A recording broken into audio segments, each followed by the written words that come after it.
Hello students, सम्य के RS online programme में आपका हार्दिक स्वागत है। मैं Arvind Sain, faculty of English, सम्य के डिजिटल प्लेटफॉर्म पर आपका स्वागत करता हूं। जैसा कि आपको नोटिस में है कि हम इस ऑनलाइन कोर्स के अंदर आरएस मेंस के 4th पेपर, टोटल मुख्य परीक्षा में हमारे 4 पेपर होते हैं और 4 पेपर के अंदर पेपर जो 4th है वो पेपर 4th लैंग्वेज से रिलेटेड पूछा जाता है, जिसके अंदर Hindi language and English language दोनों को ऐड किया गया है। हिंदी लैंग्वेज पार्ट ए में पूछा जाता है और इंग्लिश लैंग्वेज पार्ट बी में पूछा जाता है। तो एक बार हम आज पेपर 4th के बारे में और पेपर 4th का जो पार्ट बी है इंग्लिश लैंग्वेज, उसको लेकर मैं आपके साथ में डिस्कस करूंगा। नोट कीजिए उसके बारे में। देखो,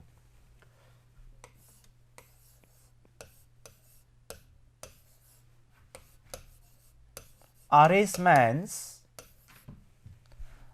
मेंस के अंदर टोटल 4 पेपर्स जो होते हैं उसमें पेपर 4th के अंदर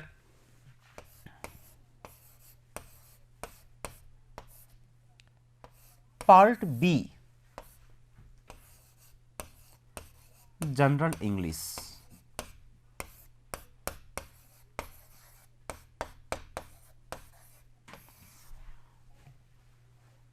part A Hindi language and part B general English. Total जो हमारा 200 मार्क्स का है उसमें से general English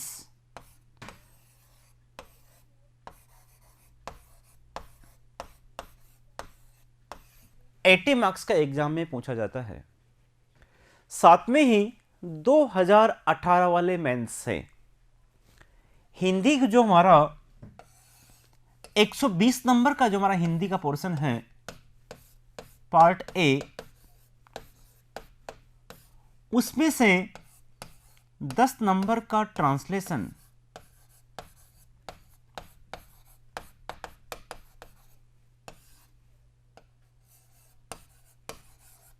English to Hindi,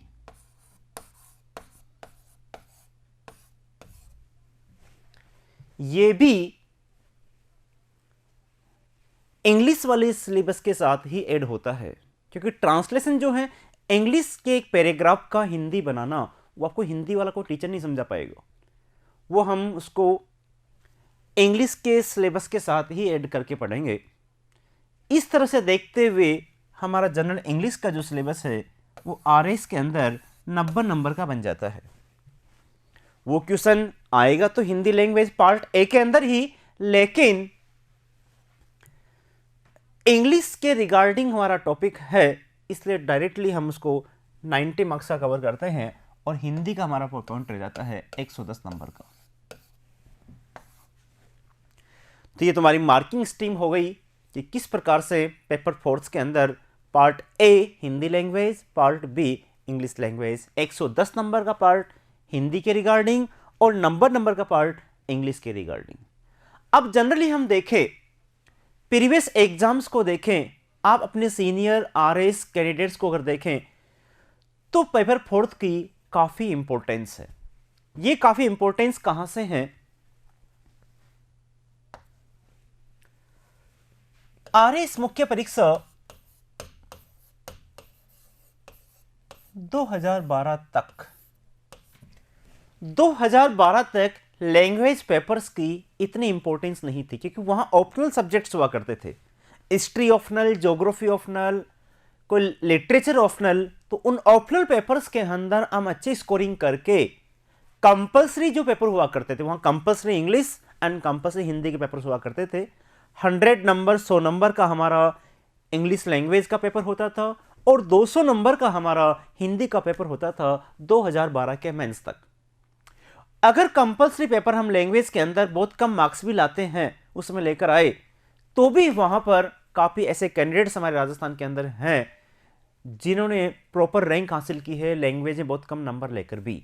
लेकिन आरपीएससी ने जब 2013 के मेंस में सिलेबस चेंज किया, वहां पर इसके 4 पेपर डिसाइड किए गए। 2016 के मेंस में भी यही कंडीशन रही और अभी रिसेंटली जो पेपर हुआ है 2018 वाला मेंस, उसमें भी यही कंडीशन रही। यहां पर लैंग्वेज पेपर्स की काफ़ी डिमांड बढ़ी है, काफ़ी इंपॉर्टेंस बढ़ी है। कारण कि 4 पेपर्स जो हमारे हैं, तो 3 पेपर हमारे जीके जीएस के हैं और पेपर 4 हमारा लैंग्वेज का है। जीके जीएस में एवरेज मार्क्स आते हैं, लेकिन एक दूसरे स्टूडेंट्स को हम लीडिंग करें तो लीडिंग हम पेपर 4 के अंदर कर सकते हैं। पेपर 4 के अंदर ध्यान रखना, जैसे 120 नंबर का हमारा हिंदी का पोर्शन था, तो यहां 50 नंबर की तो हिंदी में व्याकरण है और 70 नंबर का वहां पर कंपोजिशन रचना वाला पार्ट है। हिंदी के अगर व्याकरण बहुत अच्छी तरह तैयार कर लेते हैं तो मैथमेटिक्स की तरह मार्क्स आते हैं। कितने स्टूडेंट्स ऐसे हैं 2016 के मेंस देने वाले, 2013 का मेंस देने वाले, जिनके 48, 50 अबव 50, 45, ये 50 में से 45 नंबर, 48 नंबर हिंदी की व्याकरण में आए हुए हैं। अब अगर मान लो 50 में 40 नंबर भी अगर हिंदी की व्याकरण में लेकर आते हैं तो कंपोजिशन में आप कम से कम 70 में से 30 नंबर तो ला सकते हैं। तो टोटल 120 में से 70 नंबर तो हमारे हिंदी में हो रहे हैं। एक जनरली हम तैयारी करते हैं। और इंग्लिश के अंदर जो 80 मार्क्स का पेपर है, अगर 50% मार्क्स भी अगर आप इसमें हिंदी में लाते, इंग्लिश लैंग्वेज में लेकर आते हैं, तो भी पेपर 4 के अंदर 110 नंबर एक्सीलेंट मार्क्स माने जाते हैं। ऐसे आने वाले स्टूडेंट्स के 132 मार्क्स भी आए हुए हैं, 120 मार्क्स भी आए हुए हैं, 128 भी आए हुए हैं, 118, 110, काफ़ी स्टूडेंट्स ने इसे, और वो प्रॉपर रैंक लेकर गए हैं। 2013 में, 2016 में, 18 का भी फाइनल रिजल्ट्स बाकी है, लेकिन 13 में और 16 में पेपर 4 में स्कोरिंग करके ही स्टूडेंट्स प्रॉपर सीट गेन की है उन्होंने। इसलिए आप जो न्यू स्टूडेंट्स हैं उनके लिए एडवाइस लेवल मैसेज है कि आप भी इस समय हमारे पास टाइम है कि पेपर 4 को थोड़ा अच्छा स्कोर करें, और उसमें हिंदी और इंग्लिश दोनों पार्ट, इनका एक तो पिक सिलेबस है, तो कम सिलेबस और ज़्यादा मार्क्स, सिर्फ और सिर्फ ये दोनों part, Hindi language and English language, paper 4 आपसे थोड़ी प्रैक्टिस ज़्यादा मांगता है। तो अगर आप ज़्यादा प्रैक्टिस करेंगे तो इसलिए आपको टाइम चाहिए। तो अगर आप सोचें कि प्री के बाद, प्री के रिजल्ट के बाद मेंस की डेट आने पर अगर आप पेपर 4 को तैयार करेंगे, नहीं हो पाएगा।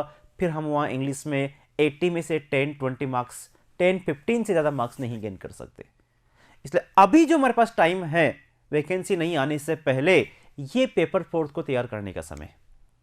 इस समय आप ज़्यादा से ज़्यादा एक्सरसाइज करें, ज़्यादा से ज़्यादा ग्रामर के हर टॉपिक्स के जितने क्वेश्चंस निकाल सके हैं, ज़्यादा से ज़्यादा आप ट्रांसलेशन करें। अभी कंपोजिशन पोर्शन तैयार करें, लेटर राइटिंग लिखें, पैराग्राफ लिखें, किसी टीचर से उनको चेक करवाएं, अपने ग्रामेटिकल एरर्स देखें। इस प्रकार हम पेपर 4 को स्ट्रॉन्ग करें वैकेंसी आने से पहले।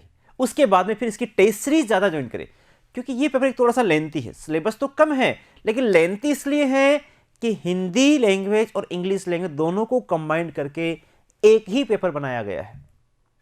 पहले 2012 तक इन दोनों पेपर्स को सोल्व करने के लिए 3 आवर्स, 3 घंटे का टाइम मिलता था। अब हमें 3 आवर्स, 3 घंटे में हिंदी के क्वेश्चंस भी करने हैं और इंग्लिश लैंग्वेज के क्वेश्चंस भी करने हैं। इसलिए एक टाइम पीरियड काफ़ी है। 13 के मेंस और 16 का मेंस और अभी 18 का मेंस देने वाले विद्यार्थियों से अगर आप पूछना, सबसे दिक्कत उनको पेपर 4 में इसलिए आई है कि उनकी स्पीड थोड़ी कम रही। 30 मार्क्स, 30 नंबर के क्वेश्चंस इंग्लिश लैंग्वेज में छोड़कर आए हैं। लेटर अटेम्प्ट नहीं कर पाए, थीम अटेम्प्ट नहीं कर पाए, पैराग्राफ उन्होंने छोड़ दिया। तो मार्किंग जब आप 50 मार्क्स में से आपकी होगी, 30 नंबर का पेपर आप छोड़ रहे हैं, तो 50 में से फिर अपन वही 10, 15, 20 लास्ट, इससे ज़्यादा मार्क्स गेन नहीं कर सकते हैं। इसलिए स्पीड मेंटेन करने के लिए आप अपना थोड़ा स्कोरिंग पावर बनाएं, और टेस्ट सीरीज से आपका एक स्पीड और बढ़ेगा। आपको पूरा आइडिया लग जाएगा, क्योंकि एग्जाम ओरिएंटेड टेस्ट सीरीज जहां भी होती है, टॉपिक वाइज टेस्ट सीरीज तो केवल प्रैक्टिस के लिए करने पड़ेगा, लेकिन एग्जाम ओरिएंटेड टेस्ट सीरीज की, हाँ टोटल इतने नंबर ऑफ क्वेश्चंस, सेम वही क्वेश्चंस हमारे एग्जाम में मिलने वाले हैं, सिर्फ लैंग्वेज चेंज रहेगी, टाइम पीरियड वही रहेगा, और जिस एटमॉस्फेयर से हम एग्जाम हॉल में बैठते हैं, उसी एटमॉस्फेयर से हमें टेस्ट सीरीज वाले एटमॉस्फेयर में आना है और स्पीड बढ़ाना है, ताकि हम इस पेपर में अच्छा स्कोर कर सकें और अच्छा स्कोर करके प्रॉपर रैंक ले सकें और इंटरव्यू कॉल गेट कर सकें। तो आइए हम अब डिस्कस करते हैं ऑल ओवर सिलेबस के बारे में, और इसमें सिलेबस के अंदर कौन सा टॉपिक ज़्यादा इम्पोर्टेंट है, किस टॉपिक को हमें कैसे तैयार करना है ताकि हम अच्छी लीडिंग कर सकें, अच्छे मार्क्स बढ़ा सकें। नोट कीजिए, ऑल ओवर सिलेबस एनालिसिस।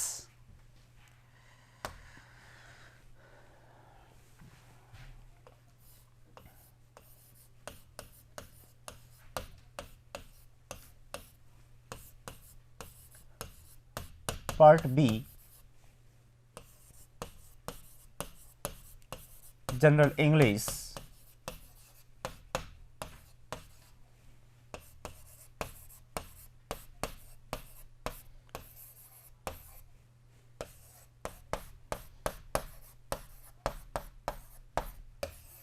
देखिए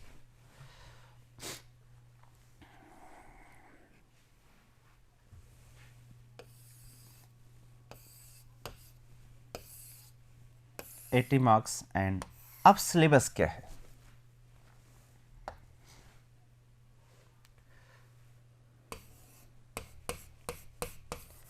जनरल इंग्लिश के सिलेबस को 3 यूनिट्स में डिस्क्राइब किया गया है। यूनिट फर्स्ट,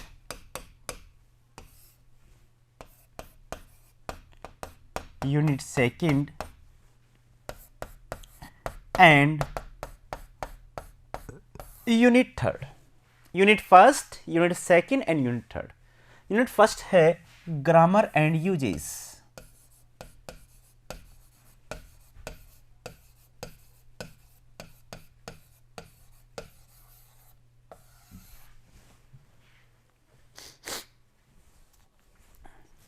यूनिट सेकंड है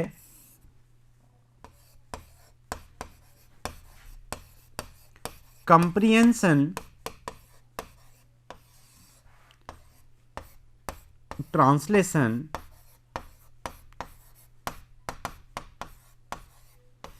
comprehension, translation and phrases writing. comprehension, translation and phrases writing। और यूनिट थर्ड है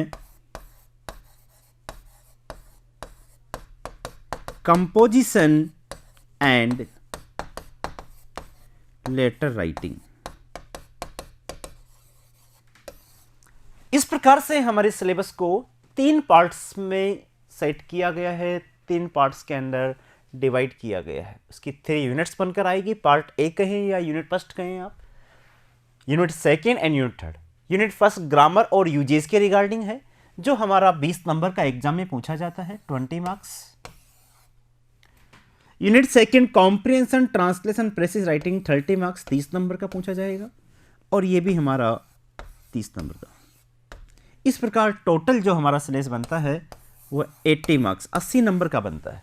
और 10 नंबर का जो मैंने आपको ट्रांसलेशन बताया वो हिंदी वाले पार्ट में आएगा, इसलिए आप उसको भी इंग्लिश लैंग्वेज में ही कंसिडर करें। कुल मिलाकर 90 नंबर का इंग्लिश हमें तैयार करना है, और कोशिश करनी है कि इस 90 में से, इन 90 में से कम 50, इससे कम अगर नंबर आते हैं तो फिर कोई सेंस नहीं है। लेकिन इसके लिए हमें 6 मंथ्स, 6 महीने की डिटेल स्टडी चाहिए। नहीं कि हमें 1 डेढ़ 2 महीने में इंग्लिश तैयार करके ये मार्क्स नहीं। इसके लिए कम से कम 6 मंथ्स की डिटेल स्टडी हमें चाहिए।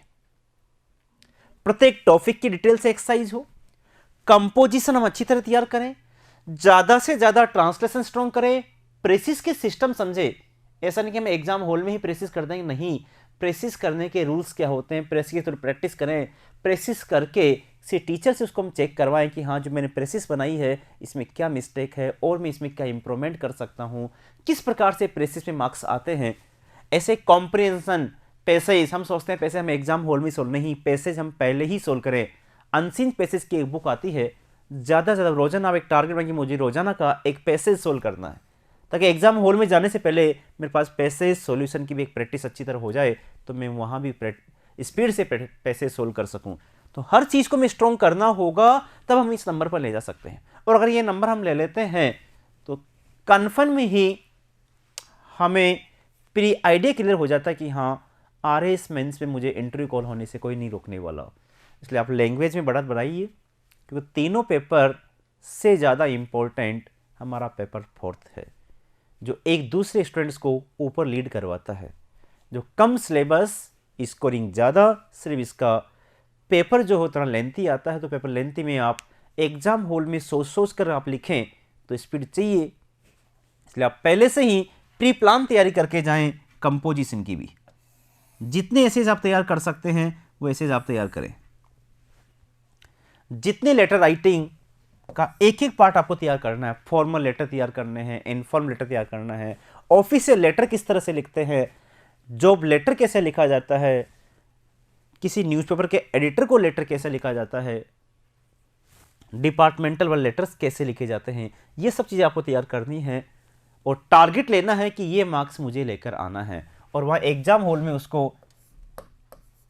1 आवर 30 मिनट्स, 1.5 घंटे में ही आपको पूरा पेपर कंप्लीट करना है। क्योंकि 1.5 घंटा फिर आपको हिंदी लैंग्वेज के लिए बचा कर रखना है। या पहले हिंदी अगर आप करते हैं तो फिर आपका जो टाइम बचता है तो ये टाइम हमें इंग्लिश के लिए बचा कर रखना था। 1.5 घंटे में हिंदी वाला पोर्सन और 1.5 घंटे में इंग्लिश वाला पोर्सन।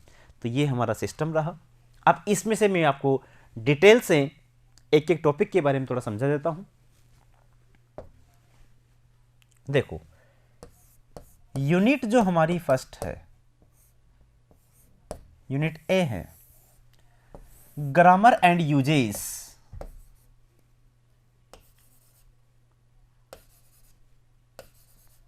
ग्रामर एंड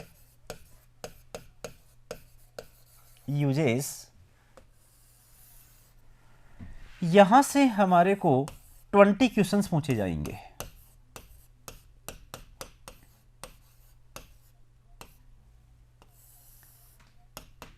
बीस क्वेश्चंस यहां से आपसे पूछे जाएंगे। वो कहां से होंगे?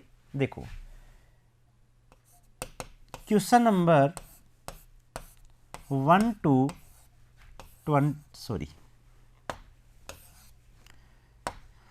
to 10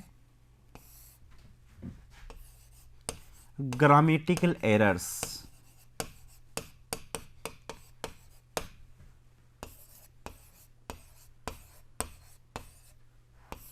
ग्रामेटिकल एरर्स के सेंटेंस दिए जाते हैं। क्वेश्चन 1 से लेकर 10 तक ग्रामेटिकल एरर्स के सेंटेंस दिए जाते हैं। जैसे एक टॉपिक तो हमारे सिलेबस में ये है, आर्टिकल फर्स्ट में,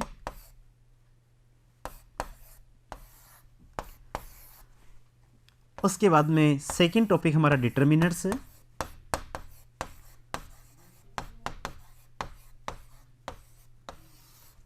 थर्ड टॉपिक हमारा प्रीपोजिशन है, फोर्थ हमारा टेंसेज हैं आर्टिकल्स के। कभी एक क्वेश्चन आता है, कभी 2 क्वेश्चन आते हैं। पिछली बार एक आर्टिकल का क्वेश्चन आया हुआ है, एक डिटर्मिनर्स में से आया हुआ है, 2 क्वेश्चंस प्रीपोजिशंस के आए हुए हैं, 2 क्वेश्चंस टेंसेज के आते हैं 2016 मेंस में भी और 18 वाले मेंस में भी। उसके बाद 5वां है मॉडल्स, 2 सेंटेंस मॉडल्स के आए हुए हैं। फिर है पैसिव, एक क्वेश्चन पैसिव का पूछा गया है। और फिर है नरेशन।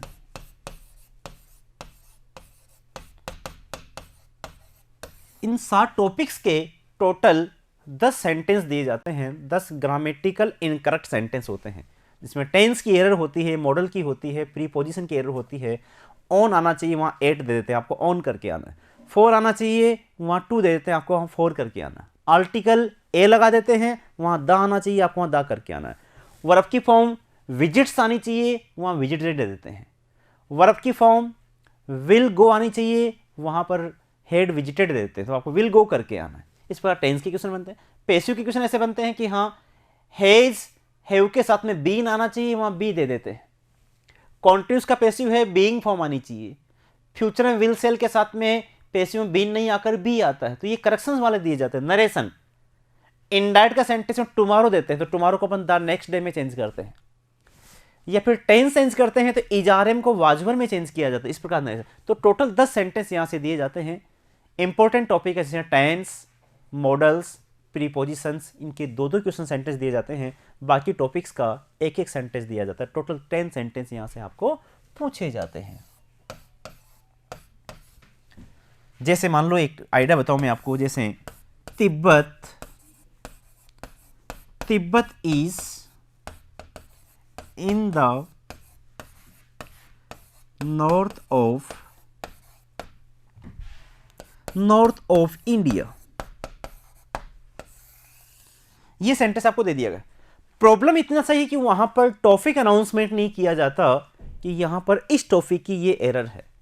अगर इतना भी अनाउंसमेंट हो तो हमारे काफी इजी गोइंग हो जाता है। मान लो आपसे कहा जाए कि इसमें आर्टिकल की एरर है, तो आप इसमें फिर आर्टिकल वाले पोर्शन को देखेंगे। इसमें कहा जाए कि टेंस की एरर है तो हम टेंस में, लेकिन वहां ऑल ओवर ग्रामेटिकली।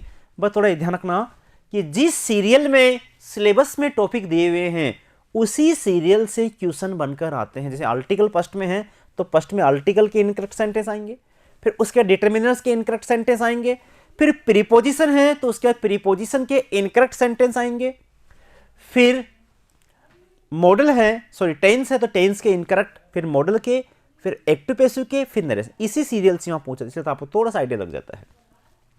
अब ये क्वेश्चन आता है, इसमें आपको टेंस भी देखना है। तिब्बत सिंगुलर सब्जेक्ट इज सही है। आर्टिकल देखना है नॉर्थ, डायरेक्शंस के नाम से पहले द आर्टिकल का प्रयोग होता है, वो भी सही द। फिर इंडिया, प्रॉपर नाउन से पहले कोई आर्टिकल नहीं, आर्टिकल भी ठीक, टेंस भी ठीक। अब प्रीपोजिशन देखिए, इसमें मॉडल तो इसमें कहीं यूज नहीं हो रहा, एक्टिव पैसिव में कहीं नहीं है, नरेशन का कोई सेंटेंस नहीं, तो इसमें प्रीपोजिशन का हो सकता है कि Tibet is in the north of India, Tibet Bharat के उत्तर में है।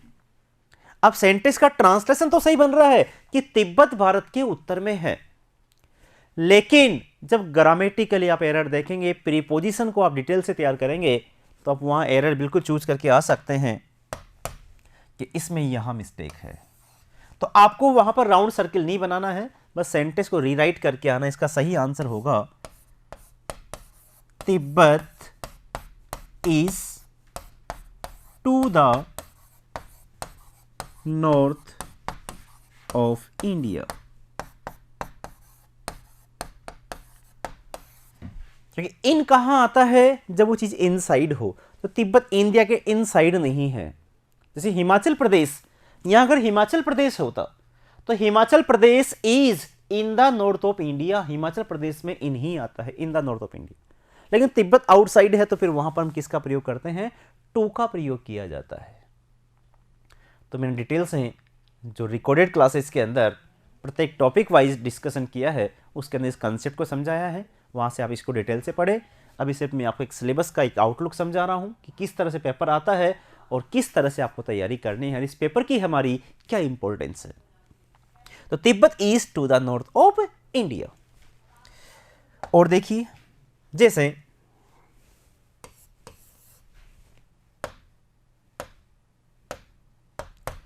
We eat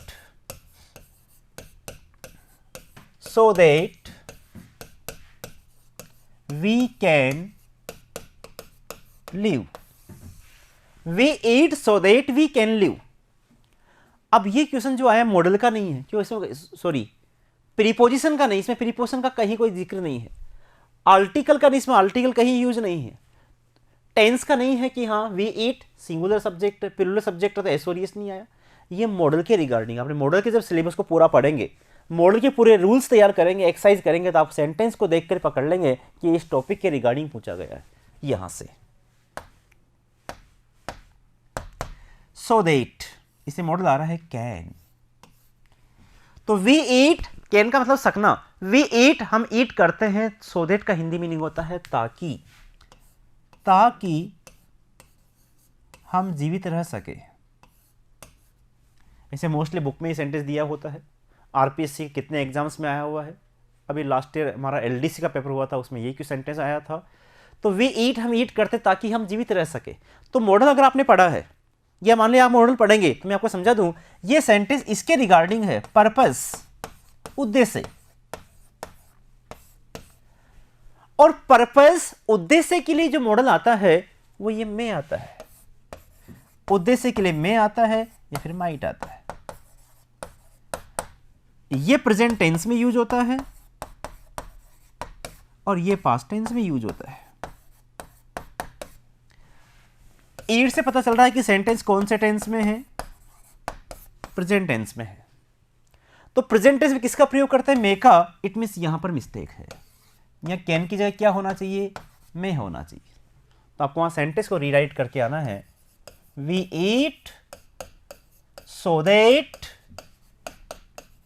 we may live. बताइए क्लियर हुआ। तो ये इस प्रकार से ग्रामेटिक एरर्स के क्वेश्चंस आते हैं, तो डिटेल से हमें कंप्लीट ग्रामर को पढ़ना पड़ेगा। अब ग्रामर की क्या इंपॉर्टेंस है, ग्रामर के बिना हमारे सिलेबस का सबसे इंपॉर्टेंट पार्ट ट्रांसलेशन। वो ट्रांसलेशन हम सही नहीं कर सकते, चाहे हिंदी टू इंग्लिश बनाना हो या इंग्लिश टू हिंदी बनाना हो।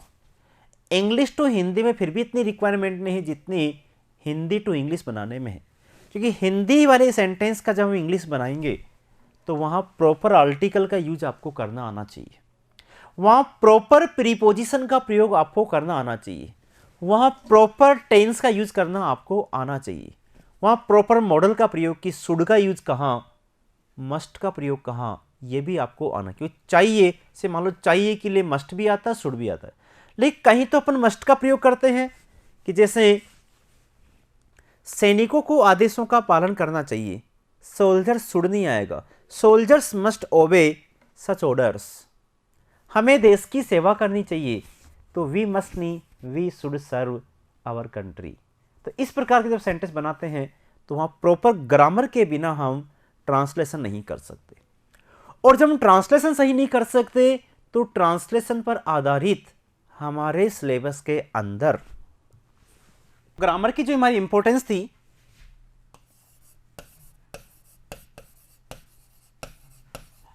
वो इस पोर्शन के लिए सबसे इंपॉर्टेंट है, ट्रांसलेशन के लिए। और ट्रांसलेशन की जो इंपॉर्टेंस है, क्योंकि ये हमारे सिलेबस के पूरे पेपर को ही कवर करता है, लेकिन फिर भी मेजर जो हैं 40 मार्क्स को तुम्हारा कवर करता ही है। 40 मार्क्स को कैसे, पेपर में ध्यान रखना, क्वेश्चन नंबर 26 से लेकर 30 तक 5 sentences,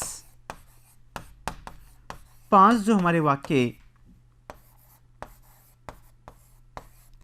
Hindi to English, Hindi के 5 सेंटेंस आते हैं, उनका इंग्लिश ट्रांसलेशन करने के लिए पूछे जाते हैं 10 मार्क्स, 10 नंबर के। अब ये बिना ग्रामर की हेल्प के नहीं बन सकते। जैसे अभी ही सेंटेंस आया था, क्या तुम्हें गिटार बजाने में आनंद आता है। अब क्या के लिए यहाँ आर आएगा या डू आएगा या विल आएगा या हेज आएगा, हेव आएगा, ये ग्रामर ही आपको सोल्व करेगी। क्या तुम्हें गिटार बजाने में आनंद आता है, तो वर्ब की फर्स्ट फॉर्म यूज करनी है, सेकंड फॉर्म यूज करनी है, ग्रामर से ही हम सीख पाएंगे, जो भी 2018 के मेन से पूछा गया है। हल्दी में अनेक औषधीय गुण होते हैं, इस सेंटेंस में कौन कौन से आर्टिकल्स यूज होंगे, कौन से प्रीपोजिशंस का प्रयोग होगा, कौन सी फॉर्म से बनेगा, इज आरएम का प्रयोग करना है या वाजपर का प्रयोग करना है, ये सिर्फ हम कहां से तैयार करेंगे, ग्रामर से तैयार करेंगे। 2013 के मेंस पे आया था, क्या तुम ये कहानी पढ़ चुके हो। 2016 के मेंस में आया था, क्या तुम सब मेरे से सहमत हो। तो क्या तुम सब मेरे से सहमत हो, आर यू ऑल एग्री, इस प्रकार के विद्यार्थी आंसर लिखकर आए हैं। वहां आर को आरपी से रॉन्ग किया है, do you all agree with me, ये सेंटेंस सही माना गया, और इंट्रोगेटिव साइन भी लगाना है। तो इंट्रोगेटिव साइन लगाना, क्या के लिए आर का प्रयोग नहीं करके यहाँ डू का प्रयोग करना, do you all agree with me, note न कि are you all agree with me. Are you all agree with me wrong sentence होगा, मैं सहमत हूं, आई एम एग्री रॉन्ग हो जाएगा। तो ये ग्रामर से हम तैयार कर पाएंगे। एग्री टू यू या एग्री विद यू करना है, ये भी हम ग्रामर, तो बिना ग्रामर के हम ट्रांसलेशन नहीं कर सकते, क्योंकि आर्टिकल, प्रीपोजिशन, टेंस, मॉडल, ये मेजर टॉपिक्स होते हैं जिनसे ही ट्रांसलेशन बनाए जाते हैं। तो 10 नंबर का पोर्शन तो आपका ये हो गया। फिर ट्रांसलेशन के अंदर हमारा एक क्वेश्चन जो आता है वो 30 ना, क्वेश्चन नंबर 32 आता है पैराग्राफ राइटिंग, एक निबंध जैसा हो। मीन एम्पावरमेंट पे आ गया, करप्शन पे आ गया, जैसे मैं मान लो कि बार कोविड-19 में बन जाता है उस पर आ गया। Rajasthan as a tourist place 2013 के मेंस में आया हुआ है। तो वो उनके जो सेंटेंस हम बनाएंगे कि जैसे पर्यटन किसी भी क्षेत्र की सांस्कृतिक विरासत को प्रस्तुत करता है। अब इसकी अंग्रेजी बनानी है, ट्रांसलेशन, ये हमें इस चीज को पैराग्राफ में वहां लिखकर आना है। किससे? ग्रामर से। राजस्थान सरकार पर्यटन को विकसित करने का प्रयास कर रही है, तो राजस्थान गवर्नमेंट होगा, गवर्नमेंट ऑफ राजस्थान होगा, द गवर्नमेंट ऑफ राजस्थान होगा, स्टेट गवर्नमेंट होगा। ये सब हम कहां से तैयार करेंगे? ग्रामर से तैयार करेंगे। राजस्थान में पर्यटन क्षेत्र के अनेक उदाहरण हैं। There are many examples of tourism sector in Rajasthan. तो ग्रामर की हेल्प से हम पैराग्राफ लिख पाएंगे। भ्रष्टाचार एक सामान्य शब्द है। आज पूरा विश्व भ्रष्टाचार से पीड़ित हो रहा है। भ्रष्टाचार जीवन के प्रत्येक क्षेत्र में फैल गया है। इस प्रकार हिंदी के थॉट आपके माइंड में आने चाहिए। अब आप इनका ट्रांसलेशन करते रहे तो आप किसके हेल्प से करेंगे? ग्रामर की हेल्प से करेंगे। इसलिए आपको चाहिए, सिलेबस में कवर भी नहीं है तो इसको तो एक बार बेसिक तो हमें तैयार करना ही पड़ता है। उसके अलावा क्वेश्चन नंबर 33, एक इलेबरेशन ऑफ थीम राइटिंग। सारा गेम थीम राइटिंग के अंदर किसका है? ट्रांसलेशन का है। बिना ट्रांसलेशन के हेल्प के थीम नहीं लिख सकते। मान लीजिए आप 9 से 10 थीम बिल्कुल पूरा अच्छी तरह रट्टा मार लेते हैं और उनमें से अगर एग्जाम में नहीं पूछी गई तो फिर हम एग्जाम हॉल में क्या करेंगे? इस क्वेश्चन को ब्लैंक कि फिर अपने आप तोड़ के कैसे बनाएंगे? उल्टे सुल्टे तरीके से आप बनाएंगे तो ग्रामेटिकल अगर एरर आपकी थीम में है तो आपके मार्क्स पूरे हटा दिए जाएंगे, मतलब 0 नंबर मिलेगा आपको वहां पर। कितने विद्यार्थी को थीम में आधा नंबर, एक नंबर मिला हुआ है। तो थीम मान लो जैसे necessity is the mother of invention, आवश्यकता ही आविष्कार की जननी है, इसके बारे में लिखना है। A little knowledge is a dangerous thing, इस पर लिखना है। 2016 के मेंस में आया था नो पेन नो गेन, ये टॉपिक भी ध्यान रखना 2016 के मेंस से पहले आरएस में नहीं आता था, 2016 से ही सिलेबस में आया हुआ है। 2016 में आया हुआ है नो पेन नो गेन। 2018 के मेंस में भी आया था justice delayed is justice denied, देरी से किया गया न्याय न्याय नहीं होता। अब मान लो आप इस पर सेंटेंस बना रहे हैं कि न्याय एक सभ्य समाज का आधार है, ये बी फॉर्म से बनेगा। Justice is the base of a civilised society. एक पीड़ित व्यक्ति को समय पर न्याय मिलना चाहिए, यदि उसे न्याय नहीं मिलता तो न्याय की तलाश में वो कोर्ट जाता है। आज भी कितने ही केस कोर्ट में लंबित, काफी लंबे समय से लंबित चल रहे हैं। इस प्रकार सेंटेंस थॉट कर रहे हैं, आपके माइंड में आ रहे हैं, लेकिन आप उनके इंग्लिश ट्रांसलेशन के बिल्कुल स्ट्रक्चर्स होते हैं जो मैंने आपको रिकॉर्डिंग क्लासेस के अंदर बिल्कुल डिटेल से पूरा टॉपिक समझाए हैं। ऐसा नहीं है कि रिकॉर्डिंग क्लासेस में सिर्फ आपको ग्रामर ही समझाया गया है। रिकॉर्डिंग क्लासेस के अंदर मैंने पूरे लेटर को डिटेल से समझाया है, फॉर्मल लेटर के पूरे पैटर्न समझाए हैं, काफी सारे लेटर्स वहां पर लिखवाए गए हैं आपको। थीम भी मैंने बिल्कुल लिखकर वहां समझाई है कि किस तरह से आपको लिखकर आना है, लिखने का पैटर्न क्या होता है, और कुछ थीम को मैंने वहां ट्रांसलेट करके भी आपको समझाया है। उसके बाद में ट्रांसलेशंस के में मैंने काफी स्ट्रक्चर्स आपको लिखवाए हैं कि हाँ टेंस वाले ट्रांसलेशंस कैसे बनते हैं, बी फॉर्म वाले ट्रांसलेशन कैसे बनते हैं, पैसिव के वाले सेंटेंस को कैसे बनाया जाता है, ऑब्लिगेशन बाध्यता वाले सेंटेंस कैसे बनाए जाते हैं, दो सेंटेंस को जोड़कर कंजक्शंस का प्रयोग करते हुए, ये सब आपको रिकॉर्डिंग क्लासेस में दिया हुआ है। आप बिल्कुल देख सकते हैं सिलेबस को, लेटर राइटिंग कमल पूरे सिलेबस को डिटेल से कवर किया गया है। कंपोजिशन पार्ट को भी हमारी रिकॉर्डिंग क्लासेस के अंदर वो डिटेल समझा गया है। कॉम्प्रिहेंशन पैसेज कैसे सोल्व करते हैं वो भी समझाया गया है। साथ में 2 पैसेजेस को एक्सरसाइज के रूप में सोल्व करके हुए इन रिकॉर्डिंग क्लासेस में। इसलिए आप अगर इन रिकॉर्डिंग क्लासेस को भी लेते हैं तो भी आपको ऐसा फील नहीं होगा कि हम ऑफलाइन क्लास भी लेना जरूरी है, ऐसा नहीं है। जो ऑफलाइन क्लासेस नहीं ले सकते वो इन रिकॉर्डिंग क्लासेस के साथ से भी इस पेपर को बहुत अच्छा तैयार कर सकते हैं। डिटेल से पूरे सिलेबस को इसमें कवर किया गया है। तीसरे ट्रांसलेशन की वैल्यू हमारा क्वेश्चन 34 जो आता है, लेटर राइटिंग का जो आता है, तो लेटर के फॉर्मेट तो मैंने आपको रिकॉर्डिंग क्लास में समझाया। मान लीजिए कि ऑफिशियल लेटर कैसे लिखा जाता है, बिजनेस लेटर कैसे लिखा जाता है, जॉब लेटर कैसे लिखा जाता है, एंड लेटर टू एडिटर्स किस प्रकार से लिखा जाता है, वो मैंने आपको सब समझाए हैं। साथ में सेंटेंस कैसे बनाते हैं, किस तरह के सेंटेंस में वहां लिखकर आने हैं, किस पैटर्न से लेटर लिखना है, कितने टाइम में इसको पूरा करना है, ये सब चीज़ मैंने आपको रिकॉर्डिंग क्लासेस के अंदर लेटर में समझाई है। तो इन चारों के अंदर टोटल 40 नंबर का जो 10 नंबर के पैराग्राफ, 10 का थीम, 10 का लेटर और 10 नंबर का ये टोटल 40 नंबर का जो पूरा गेम किस पर है, ट्रांसलेशंस पर है, जो मैंने चारों ही पोर्शन को वहाँ क्लासेस में डिटेल से समझाया हुआ है। ऑफलाइन क्लासेस के अंदर भी हम लोग इस वाले पोर्शन डिटेल से करवाते हैं, लेकिन उसको इनको तैयार करवाने से पहले सबसे इंपॉर्टेंट पॉइंट कौन सा है, पहले इसको तैयार करना पड़ता है। इसको पीछे तैयार नहीं कर सकते, पहले ये तैयार करना होता है। ये तैयार होने के बाद फिर हम इसको तैयार करते हैं, ट्रांसलेशन को तैयार करते हैं। ट्रांसलेशन को तैयार करने के बाद फिर हम पैराग्राफ लिखो, थीम राइटिंग कर सकते हैं, लेटर लिख सकते हैं। ये हिंदी के जो 5 सेंटेंस आते हैं, चाहे कोई भी सेंटेंस है, हम उसको बना सकते हैं। एक चीज़ की प्रॉब्लम हमारे को थोड़ा सा यहाँ हो सकती है, एक वर्ड पावर की, कि जैसे हल्दी में अनेक औषधीय गुण होते हैं, तो हल्दी को इंग्लिश में क्या कहते हैं, बस वो हमें एक वोकेब काम करेगी। औषधीय को इंग्लिश में क्या कहा जाता है, गुण को क्या कहा जाता है, ये थोड़ी वोकेबलरी अपने को थोड़ा बिल्ड करना है, वर्ड पावर हमें थोड़ा बढ़ाना है। अगर वोकेबलरी में हम थोड़ा स्ट्रॉन्ग कर लेते हैं तो फिर हमारे जनरल इंग्लिश वाले पेपर में आपको कोई प्रॉब्लम नहीं है। सिर्फ आप थोड़ा ग्रामर तैयार कर लीजिए, ट्रांसलेशन के सारे सूत्र तैयार कर लीजिए और वर्ड पावर तैयार कर लीजिए, फिर तो किसी भी टॉपिक पर आए कोई तैयार करने की रिक्वायरमेंट।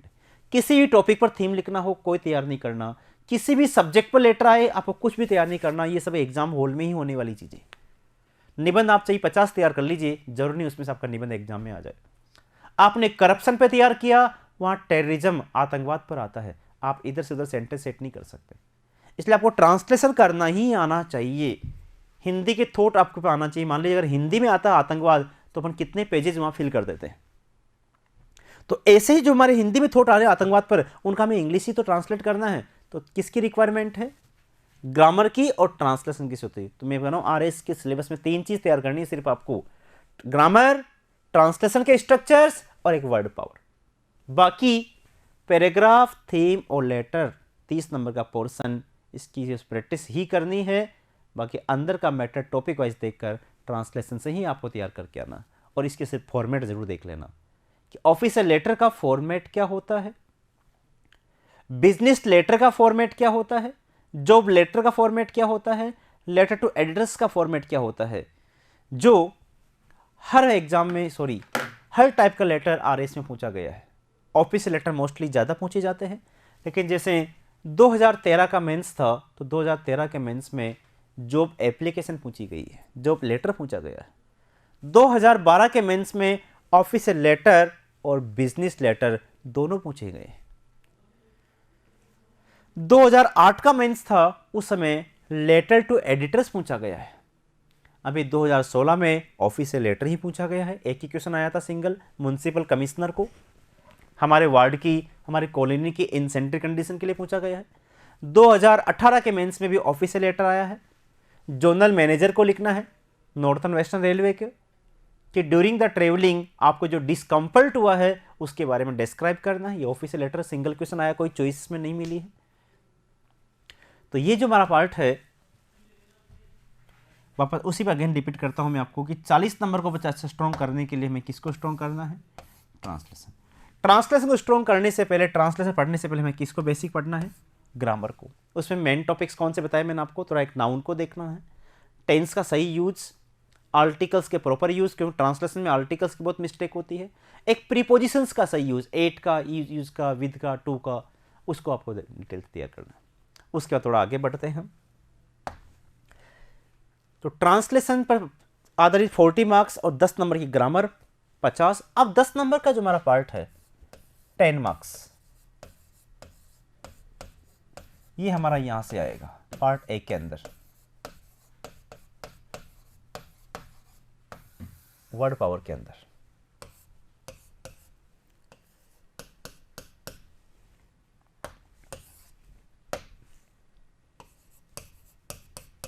सिलेबस के पार्ट ए में ही है ग्रामर एंड यूजेस।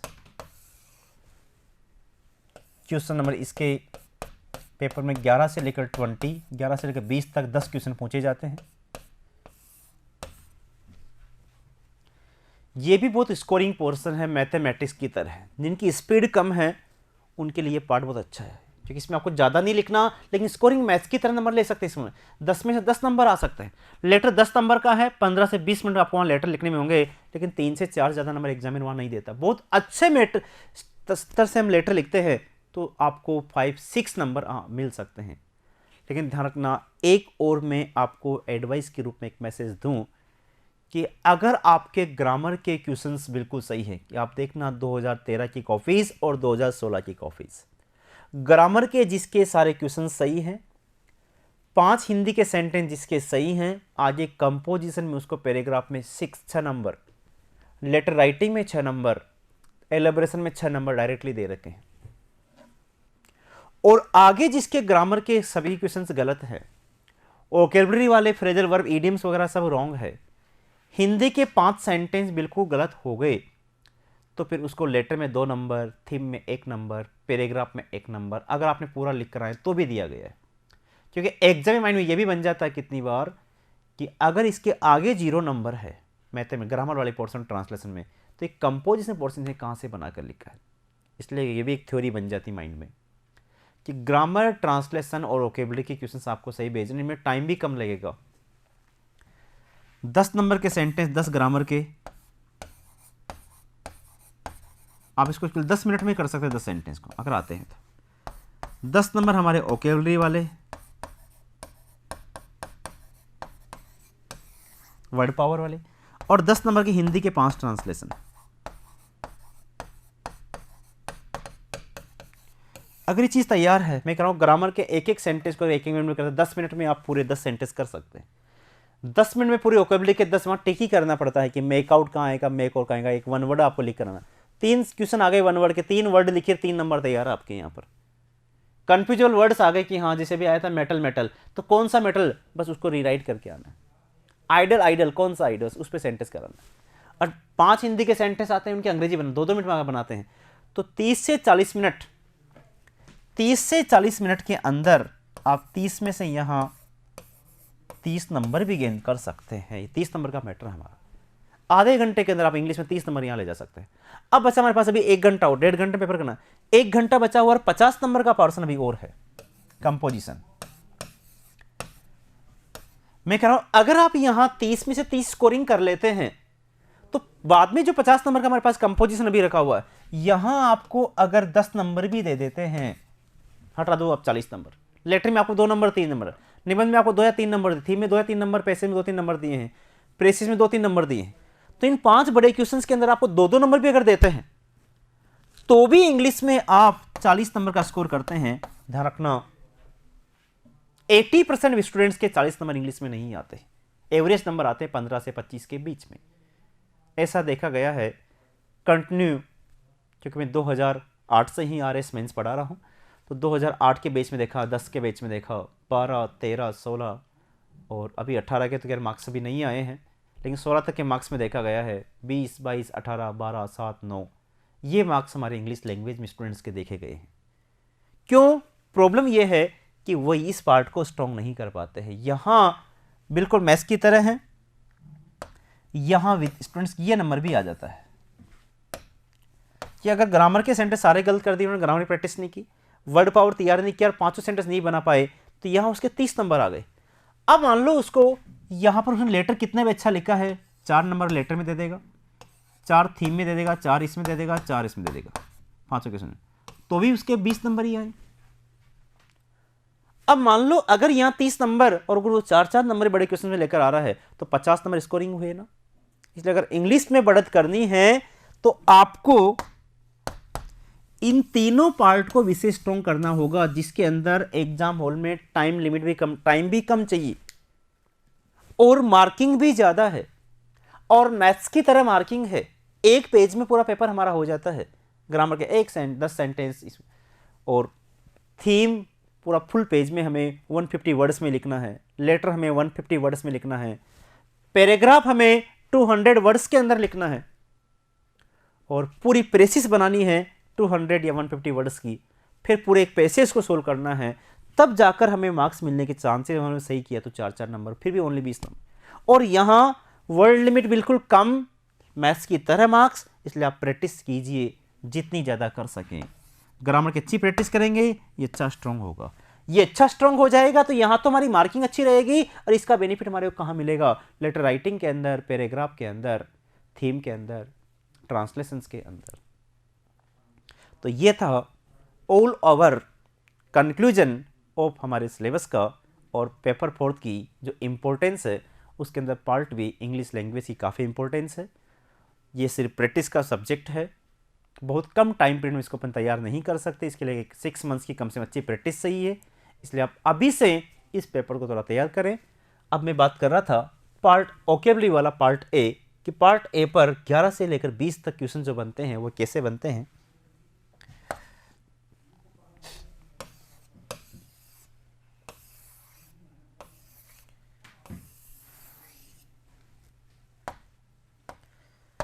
देखो इसके अंदर क्वेश्चन आते हैं,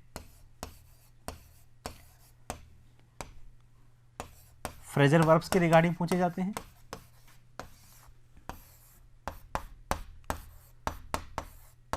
ईडियम्स की क्वेश्चंस पूछे जाते हैं,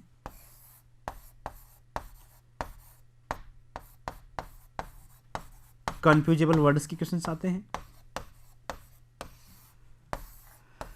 वन वर्ड आता है,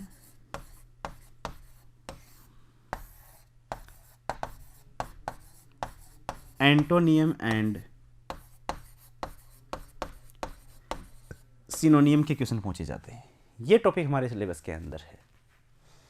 करीब करीब दो क्वेश्चन हमारे पूछ, 2 क्वेश्चन फ्रेजल वर्ब के, 2 ईडियम्स के, 2 कन्फ्यूज, 2 वन वर्ड के, और 2 एंटोनिम्स, एक वन एंटोनिम्स का और एक सिनोनिम्स का क्वेश्चन हमारे एग्जाम में पूछ लिया जाता है। तो ये आपको रटने के तैयार करने वाले टॉपिक्स है, लेकिन फिर भी मैंने रिकॉर्डिंग क्लासेस के अंदर फ्रेजल वर्ब्स को भी समझाया है, उनको याद करने का सिस्टम भी आपको समझाया है, उसकी प्रैक्टिस भी करवाई है। ईडियम्स की भी समझाया गया कि ईडियम्स के क्वेश्चंस किस तरह से बनेंगे, कैसे आपको तैयार करनी है। कन्फ्यूजेबल वर्ड्स को भी समझाया गया है कि कन्फ्यूजेबल वर्ड्स के क्वेश्चंस कैसे बनकर आते हैं, कैसे आपको तैयार करना है। इस पार्ट को भी रिकॉर्डिंग क्लासेस के अंदर कवर किया गया है। ऑनलाइन क्लासेस के अंदर भी ये पार्ट बिल्कुल डिटेल से समझाया गया है, इसलिए आप ओकेबलरी वाले पार्ट्स को भी वहाँ से तैयार कर सकते हैं। साथ में हमें रिकॉर्डिंग क्लासेस के अंदर कुछ पीडीएफ के अंदर नोट्स दिए गए हैं, वहाँ पर डिटेल से जो इम्पोर्टेंट पार्ट है वो कवर किया गया है। जो वर्ड्स मोस्टली एग्जाम में ज़्यादा पूछे गए हैं, important words, important phrasal verbs, idioms और कन्फ्यूजिव वर्ड्स, वन वर्ड्स आपको पीडीएफ में नोट्स के रूप में दिए गए हैं। तो ये आप वहाँ से तैयार कर सकते हैं। और भी डिटेल से और ज़्यादा आपको तैयार करना है तो इंडिविजुअल इनकी बुक्स भी मार्केट में आती है, वहाँ से भी आप फ्रेजल वर्ब की इंडिविजुअल अलग से बुक तैयार कर ले, ईडीएम की अलग से तैयार है, वन वर्ड की तैयार। जिन विद्यार्थी डिटेल से बहुत अच्छे और ज़्यादा अच्छा स्कोरिंग करना चाहता है, उसको इंग्लिश में एबाउ 60 और 60 के ऊपर नंबर लेकर आने हैं, वास्तव में अच्छी रैंक उसको लानी है, प्रॉपर सीट बहुत अच्छे लेवल पर लेनी है, पेपर 4 में 150 तक और स्कोर करना है, तो फिर वो डिटेल से इनको और ज़्यादा तैयार अभी से तैयार कर सकता है, क्योंकि ये एग्जाम टाइम पर तैयार करने वाली चीज़ें नहीं हैं।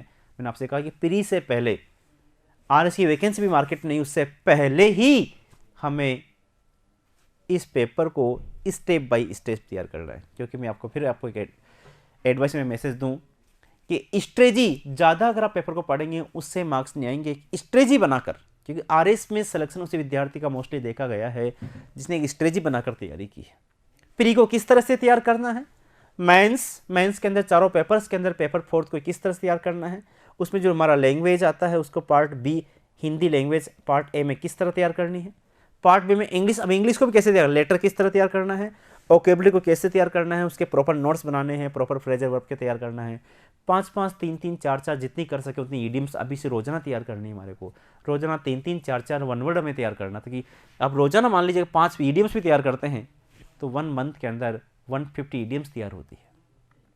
तो एक टारगेट आपको लेना है, एक प्लानिंग लेनी है, एक स्ट्रेटजी बनानी है, और मार्किंग स्ट्रीम पहले ही तैयार कर लें कि हाँ मुझे यहाँ से इस पोर्शन में इतने नंबर लेकर आने हैं, ग्रामर में मुझे पूरी अच्छी एक्सरसाइज करनी ताकि मैं ग्रामर के सभी सेंटेंस सही कर सकूँ, ओकेबलरी मुझे पूरी तैयार करनी ताकि मैं यहाँ नंबर ला सकूँ, ट्रांसलेशन मुझे बहुत अच्छे स्ट्रॉन्ग करने हैं, ट्रांसलेशन के पूरे रूल तैयार करने हैं।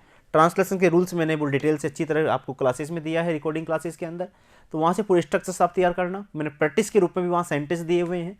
तो ट्रांसलेशन स्ट्रक्चर इस प्रकार से तैयार करता है वो, ताकि ट्रांसलेशन का तैयार हो जाता है। तो 30 में से मैंने कहा कि 30 में से 25 नंबर अगर आप यहाँ ले जाएं तो फिर समझ लेना कि इंग्लिश में आपकी स्कोरिंग अच्छी है।